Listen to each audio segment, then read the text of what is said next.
안녕하세요. 두산 에너빌리티 주주님들, 그리고 구독자님들. 저는 이제 모든 유튜버들 중에서 가장 좋은 내용을 다뤄드리고 있는 크라운이라고 합니다.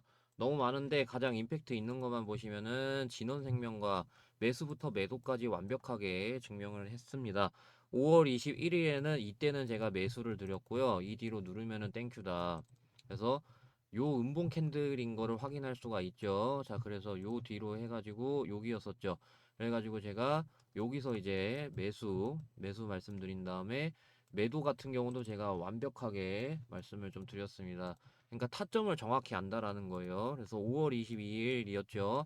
4,000원부터 분할 매도라던가, 왜냐하면 이제 중장기건 단기건 해갖고 한번 무조건 누르기 때문에, 그래서 상한가 갔을 때 좀 얘기를 했었고요. 네, 그 뒤로 이제 4,000원부터 분할 매도, 정확한 매수 타점, 정확한 매도 타점, 이런 식으로 이제 대한민국에서 최고의 내용을 다뤄드리고 있습니다.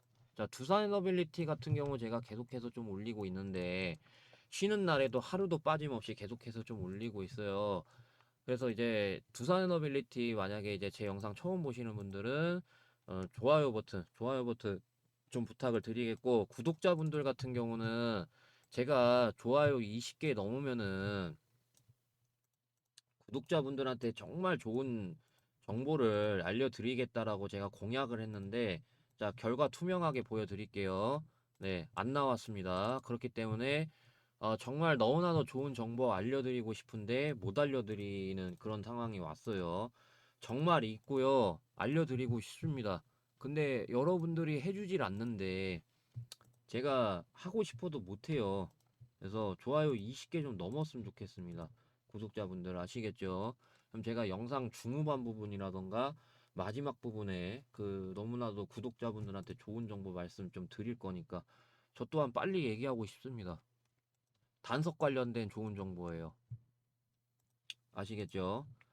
자, 일단 두산에너빌리티 제가 요번에 베트남 관련된 좀 말씀을 좀 드릴 건데, 며칠 전에 베트남에서 이제 9천억 원 규모 그 발전소 계약 체결을 했잖아요. 그래서 베트남 국가산업에너지그룹과 9천억 원 규모 오몬 4 가스복합 발전소 건설공사 계약을 체결을 했잖아요. 그래서 베트남 현지 발전소 건설 전문 회사인 PECC2와 컨소시엄 맺고 계약을 했고, 그래서 여기서 두산에너빌리티는 주기기 공급, 건설, 종합 시운전 등을 담당을 한단 말이에요. 그래서 오문폭 가스복합 발전소는 이 1155 메가와트 규모로 2028년 준공 예정입니다. 그래서 발전소 완성되면은 인근 건터 지역을 포함해 베트남 남부지방의 전력 안정화에 기여할 수 있는 그런 상황이 됩니다. 그래서 그동안 베트남 발전 시장에서 다수의 프로젝트를 성공적으로 수행하면서 옛날부터 해가지고, 그래서 그렇게 하면서 입증한 경쟁력이 이번 수주로 이어지게 된 거란 말이에요. 그러니까 옛날부터 신뢰성을 쌓아온 게 이번에 수주할 수 있는 그런 배경이죠. 그러면은 이제 그런 것들, 얘네 이런 이력이 있으니까 베트남 말고 이제 뭐 다른 유럽 쪽이라던가 해서, 그러면 우리도 이제 수주 맡겨야 되겠다. 이렇게 될 수 있는 부분이란 말이에요. 그래서 아무튼 베트남은 2030년까지 최대 37.4기가와트 규모의 가스복합 발전소 증설을 계획하고 있기 때문에 앞으로도 수주가 더 이어질 수 있는 그런 부분이죠. 예, 그래서 이번에가 그 환산하면은 1.15 기가와트인데, 그러면 이거 37분의 1밖에 안 된단 말이에요. 이게 9천억인데, 그러면은 여기 중에서 한 절반만 따내도 어마어마하잖아요. 이번 계약을 포함해 올 들어 총 5건 4조 3천억 규모의 해외 가스복합 발전소 건설 사업을 따낸 거란 말이에요. 그죠? 자, 여기다가 이제 보시면은요, 이런 소식이 있어요. 우리나라하고 이 베트남하고 25분간 통화를 했어요. 그래가지고 이제 고속철도 원전 등에서 협력을 확대하기로 의견을 모았단 말이에요. 그래서 이 보시게 되면은 1992년 수교 이후 양국 관계가 눈부시게 발전한 점을 높이 평가했다. 그래가지고 이 베트남 경제 발전 고도화하기 위해 신뢰할 수 있는 파트너인 한국과 관계를 강화하겠다. 예, 강화 희망한다라고 얘기를 했단 말이에요. 그래서 두 정상은 고속철도, 원자력 발전 등 전략적인 협력 분야를 확대하기로 했다. 그러면서 이제 그 긍정적으로 답변을 했어요. 한국 기업에 각별한 관심을 가져달라. 그래가지고 긍정적으로 답변을 했고, 그래서 이 10월 말 경북 경주에서 열리는 아시아 태평양 경제 협력체 정상회의에서도 활발히 교류하자고 했습니다. 그래서 이 원전뿐만 아니라 베트남 정부는 국토를 관통하는 1541km 남북 고속철도 프로젝트 추진 중인데 여기는 이제 총 사업비가 100조나 된다고 해요. 대규모 국책 사업이거든요.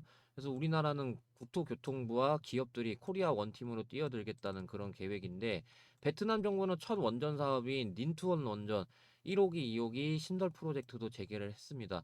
2009년 러시아와 일본이 각각 우선 협상 대상자로 선정됐지만 이 사업을 재추진하는 과정에서 낙찰자가 바뀔 수 있단 말이에요. 그래서 그게 우리나라도 될 수 있다라는 거고. 그래서 우리나라는 산업통상자원부, 한국전력, 두산에너빌리티 등에 함께 입찰에 나서겠다는 그런 전략이란 말이에요. 그래서 충분히 그 아까 말씀드린 대로 37.4기가와트나 되는 그런 이제 베트남이 그런 대규모 원전 계획을 세우고 있기 때문에 충분히 이런 것들도 추가적으로 놓고 봤을 때 추가 수주가 충분히 저는 가능하다라고 말씀 좀 드리고 싶습니다. 그래서 베트남에는 좀 요런 소식에다가 플러스로 베트남 발전 자회사 매각 검토 뭐 요런 것들이 있거든요. 네, 요거는 좀 별로 중요하진 않은데 네, 아무튼 그래가지고 두산 에너빌리티가 두산비나 매각을 두고 H현대와 예상거래가 4천억 수준으로 협상을 벌이고 있다는 그런 보도가 나왔는데 일단은 뭐 예, 매각을 검토 중이긴 하지만 거래 금액과 매각 상대방은 결정된 바 없다라고 합니다. 그래서 뭐 베트남 관련해서는 뭐 요 정도 이제 좀 소식이 있는데 자 이게 베트남뿐만 아니라 미국 그다음에 유럽에 좀 다 적용이 되는 그런 부분인 게 세계은행, 세계은행이 원자력 산업에 대한 금융 지원 금지 방침을 12년 만에 드디어 철회를 했어요. 그러니까 그동안 이 원자력이 그 10년 넘게 부진했었던 이유가 이런 그 제약이 되게 많았어요. 금융 지원 금지라던가 이런 제약이 굉장히 많았는데 12년 만에 그런 제약이 드디어 풀렸어요. 그래가지고 베트남 비롯해서 뭐 유럽, 미국 앞으로 이제 원자력을 좀 많이 투자하고 싶었는데 금융지원 금치 방침이 있었다 보니까 눈치 보였었던 게 이게 해제가 됨으로써 그러면 이제 원자력을 마음껏 투자할 수 있는 그런 소식이란 말이에요. 그래가지고 이 11일 블룸버그 통신 등 주요 외신에 따르면 이 아제이방가 세계은행 총재는 이날 직원들에게 보낸 이메일에서 늘어나는 전력 수요를 충족시키는 것은 우리가 직면한 가장 시급하고 복잡한 개발 과제 중 하나라면서 2013년부터 시행한 원자력 발전 프로젝트에 대한 자금 지원 금지를 철회한다고 밝혔습니다. 그래서 이 원자력 에너지 분야에 재진입하기 시작할 것이라면서 이미 원자로를 보유한 국가들의 기존 원자로 수명 연장 노력과 전력망 및 관련 인프라 개선을 지원할 것이라고 전했습니다.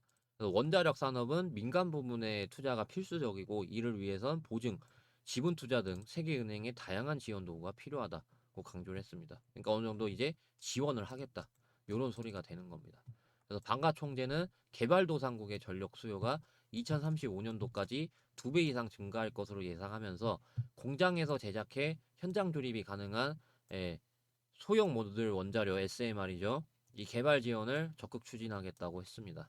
시간이 지날수록 더 많은 국가에서 SMR 현실적인 선택지가 되도록 노력할 것이라고 얘기를 했고 그래서 이번 결정이 후쿠시마 원자력 발전소 사고 이후 급격한 위축을 겪었던 원자력 산업에 힘이 될 전망이라는 겁니다. 그래서 정부가 보증하는 저금리, 자금 조달은 공사 지원과 비용 초과에 취약한 원전 건설 사업에 매우 중요하게 여겨진다. 그래서 원자력 산업계에서는 아시아 개발은행 등 다른 다자간 금융기관도 세계은행 결정에 뒤따를 것이라고 기대한다. 그래서 아시아 개발은행이 이제 여기 이제 베트남 이런 것들이 된다는 거죠. 요 베트남. 자, 그래가지고 이 세계은행 내부에서도 원자력 지원 재개 논의가 이루어졌는데, 그래서 미국은 세계은행 최대 주주로 정책 결정에 막강한 영향력을 행사한다. 세계은행이 트럼프 행정부의 압박에 원전 지원 금지를 철회할 것으로 봤다.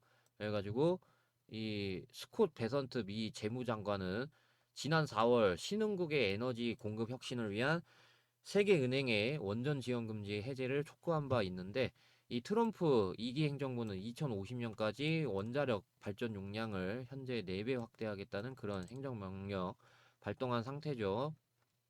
그래가지고 드디어 그런 좀 제약이 10년 넘게 드디어 이제 풀렸단 말이에요.